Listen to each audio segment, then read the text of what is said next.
Do I sound okay? I plugged in a Oh mic yeah, into my phone. yeah, you sound great. Okay, cool. That worked. And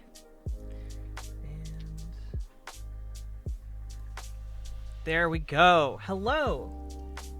Hello. How are you doing today? Good. Got some errands done this morning, so that's always good. Laura, what can you introduce yourself a little bit to the audience and just kind of talk about your experience a little bit? Sure. My name is Laura Packard. I have a Twitch account, but I don't really use it much. Um, and I also work with Be a Hero, who I think you have heard some about already. Uh, about 4 years ago, I walked into a doctor's office with a nagging cough and walked out with a stage 4 cancer diagnosis. But I'm still here today in remission thanks to all the care that I received. But it costs hundreds of thousands of dollars to save my life, and many people didn't have that luxury. And even with the insurance I had through the Affordable Care Act, I still faced a surprise medical bill from a hospital for $100,000 that I had to fight for months while going through treatment. I had issues with getting the drugs I needed, and I wound up in the hospital for a week. Even with so-called good insurance, there are many flaws in the system. Yeah, and where were you getting your insurance at the time? Was it through an employer? Um, no, no, No. I'm self-employed. Okay. So I've had my insurance through the Affordable Care Act since 2014, as soon as I could. And before the ACA, I used to have junk insurance. And if I still had that junk insurance today, I would be bankrupt or dead. What was your reaction on getting a $100,000 medical bill in the mail? Like, I think that's something that, unless it's happened to you, a lot of people can't even conceive of what that experience is like.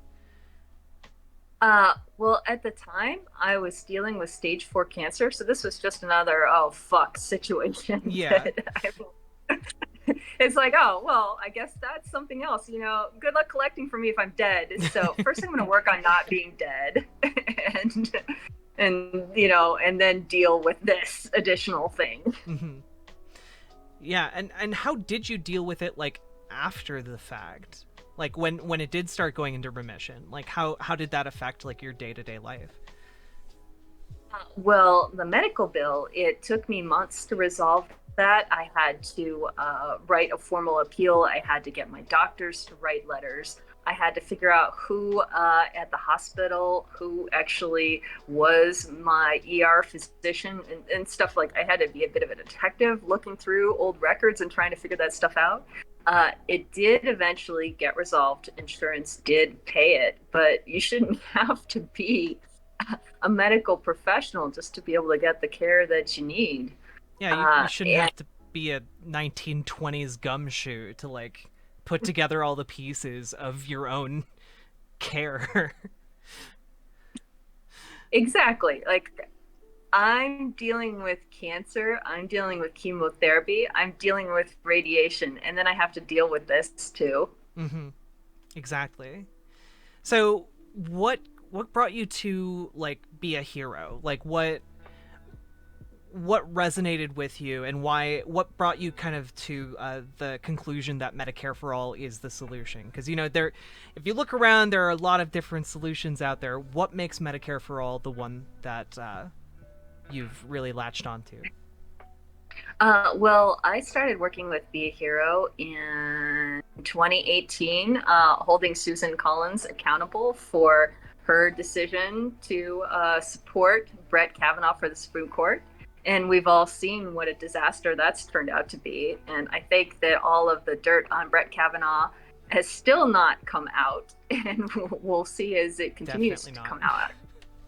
And with Be a Hero, I have done some work this past year on getting a public option passed in the states, including Colorado, where I live, because I believe that everyone should have health care. And the label on it is not as big a deal to me as everyone gets the care that they need. And every country has a slightly different way of doing it. You know, the British system, the Canadian system, the French system, the Japanese system, the Taiwan system. Like every other country has a different way of doing it. Sometimes there's private insurance, sometimes there isn't. Sometimes it's all one universal provider. Sometimes it's uh, one insurance company. Sometimes it's multiple. But the thing is, every other country has figured out that the problem is profit. Mm-hmm. That when these insurance companies make money off of denying your care, that's a problem. So even in other countries that have private insurance, it's heavily regulated and they don't make a profit off of basic insurance coverage. Maybe there is a special plan for with frills for additional things, private rooms, plastic surgery, the sort of things that basic care wouldn't necessarily cover. Mm-hmm. But the profit is the problem because then the insurance company's interest and your interest are competing. Yeah, you mentioned that you worked to get a plan passed in Colorado. Can you tell us a little bit more about what you worked on, what the plan kind of covered, like what did that look like? This year I worked in both Colorado and Nevada on getting a public option passed in both states. And in both states, it was passed and it was signed into law, but it was not easy. It turns out that in Colorado, this was the most lobbied against bill in history. So insurance companies, hospitals, and medical providers all dumped money into the state to try and stop it.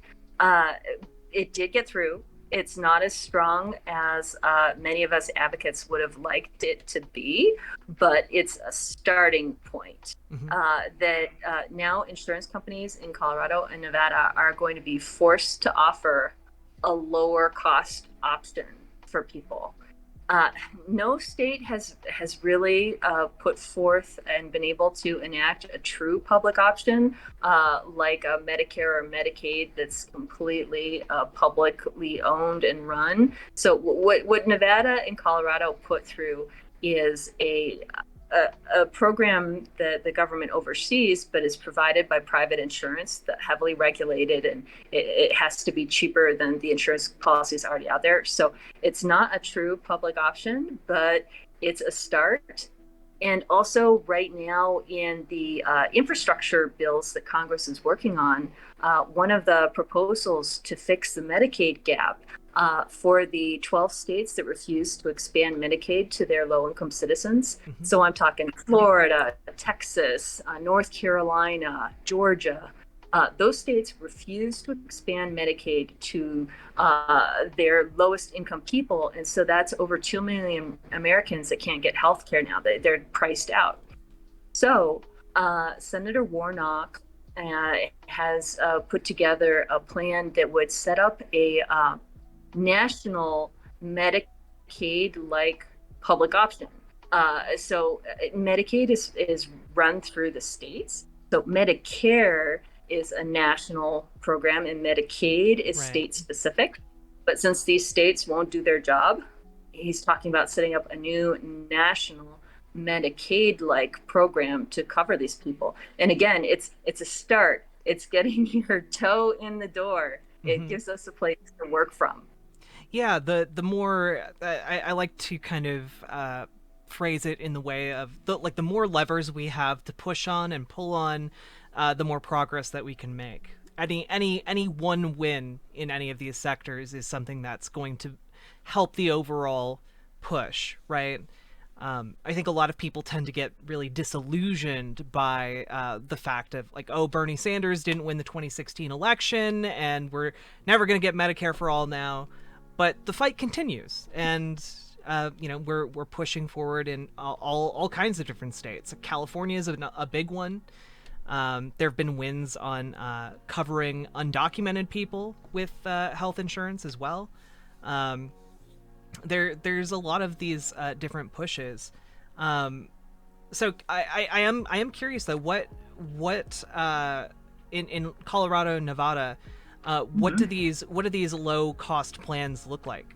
Are they like, I guess like what's kind of the trade off, if any, for that?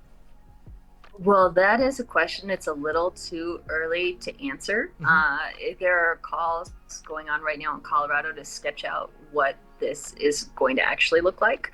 In both these cases, the plan won't be available for a couple years at least. So this is future stuff, not available today, and Okay. they're sketching out as we figure it out. But at least in Colorado, the point was not necessarily to tell insurers, this is how you make the cuts, but just this is how much you got to cut.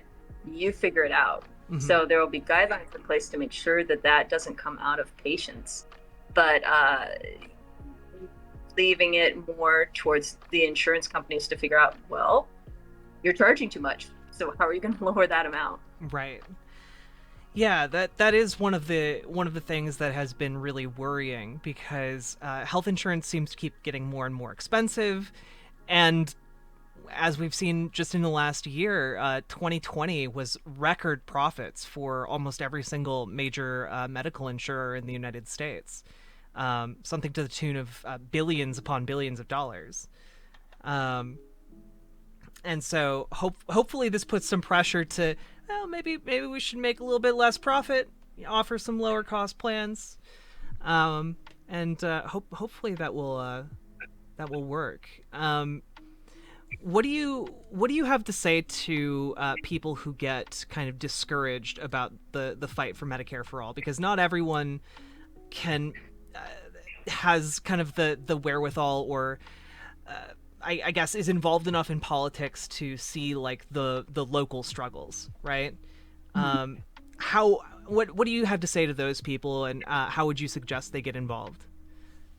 Okay, well, first of all, it took decades to get the Affordable Care Act. Hmm. Uh, Universal health care is something that Franklin Roosevelt wanted way, way back when, and just it took decades and decades and decades of trying to get the ACA. So none of this is instant. It may not be in any of our lifetimes, but we can make progress.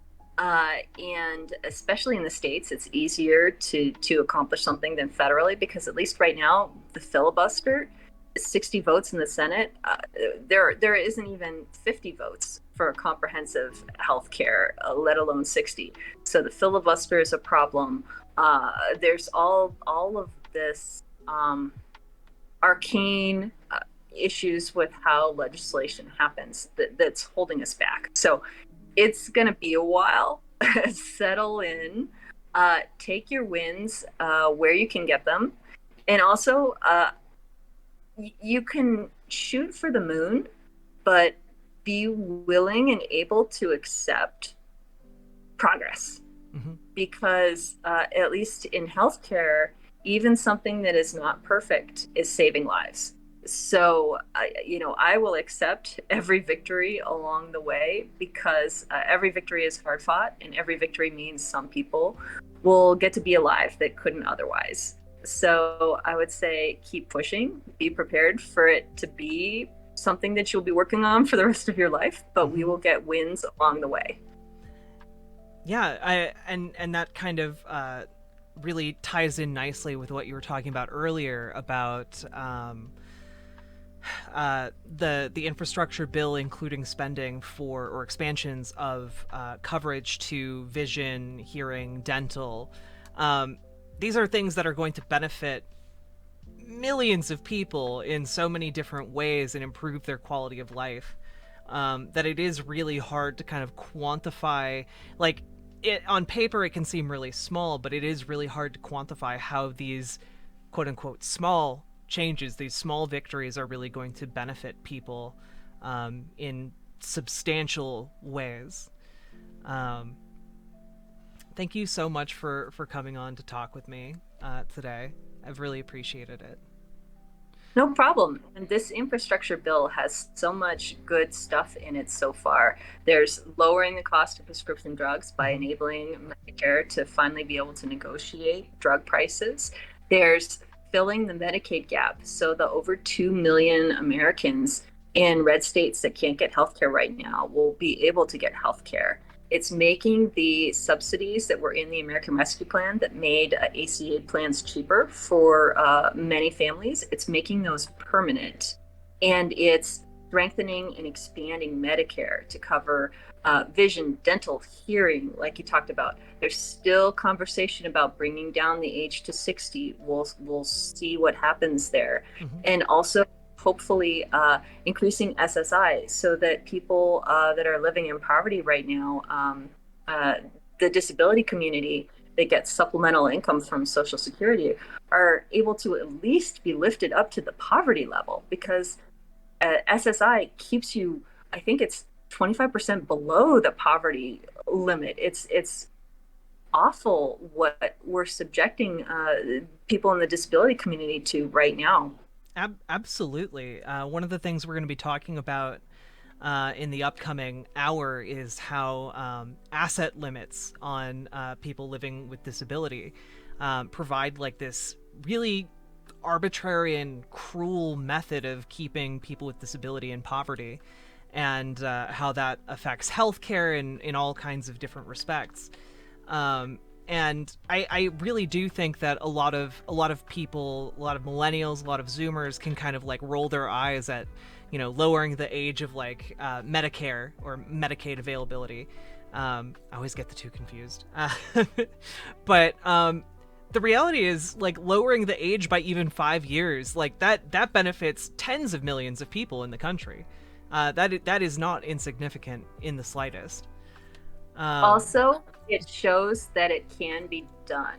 I don't think that the age has been changed in my lifetime, but once it's been done once, it can be done again and more. hmm And that's one of the things that I've really admired about Bernie Sanders is the way that he continually fights for these things and puts forward the individual steps that will get him to his goal, because that was his original plan, slowly lowering the age over X amount of years. And you know if we can just take one step in that direction, it makes it easier to take a second one. You're completely Exactly. right. Yeah, if you can get a win, take it and then keep working for more.